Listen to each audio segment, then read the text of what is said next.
Bonjour à tous. Hier, j'ai eu un petit coup de mou. Tout d'un coup, une énergie qui baisse, le confinement, loin de mes proches, c'était un peu compliqué. Et donc, j'ai pas enregistré, j'ai pas fait de vidéo. Voilà, j'ai fait un temps d'arrêt et j'ai regardé un peu ce qui se passait. En fait, j'étais très très fatiguée. J'avais pas beaucoup dormi. J'étais vraiment très fatiguée. J'avais un peu chaud, voilà. Et puis tout d'un coup, aussi avec toutes ces pensées je suis loin, je suis confinée, si je commence à pas être bien, ça va être compliqué. Et du coup, le corps a commencé à mettre des symptômes et j'ai même eu peur d'être malade. Donc, je suis allée me coucher, et puis sous l'angoisse, je me suis trouvé tous les symptômes du virus. Donc, voilà, je suis allée me reposer, et puis tout d'un coup, je me suis dit, mais là, tu es en train de te fabriquer des craintes, alors vérifie. Donc, j'ai pris ma température, j'ai vu que j'avais pas de fièvre, et puis je me suis levée, je me suis dit, allez, bouge-toi, il fait beau, voilà. Donc, je suis descendue dans le jardin, j'ai regardé le ciel, et j'ai pensé... il fait beau, je suis en vie, mes proches aussi, on est reliés finalement par le téléphone et tout ça.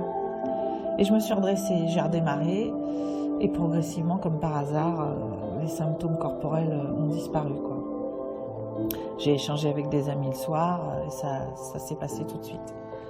Et ce matin, je suis en forme, voilà, et je mesure le pouvoir de la pensée sur le corps. Et donc, aujourd'hui, je choisis l'optimisme.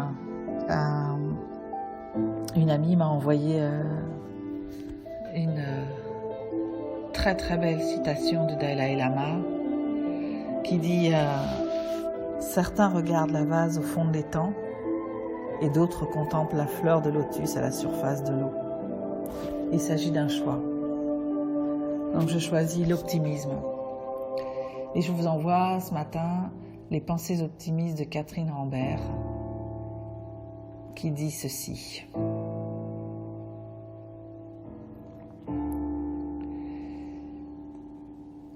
Lorsqu'une porte se ferme, ne pas se décourager.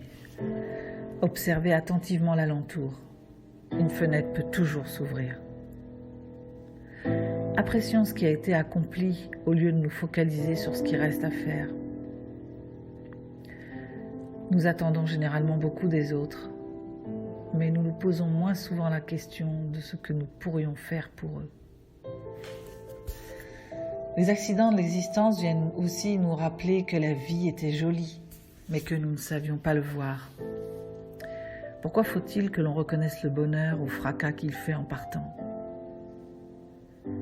En cas de doute, allez vers les choses simples. Nous avons tendance à nous compliquer l'existence. Revenons aux fondamentaux et tout s'éclairera. Chaque journée qui commence est une page vierge. Nous avons cette incroyable liberté d'écrire chaque matin ce que nous voulons. Il n'appartient qu'à nous de décider de réussir cette journée, quelles que soient nos contraintes, nos difficultés, nos soucis. Alors, réussissez votre journée, que je vous souhaite ensoleillée. Très heureuse d'être revenue aujourd'hui. À demain.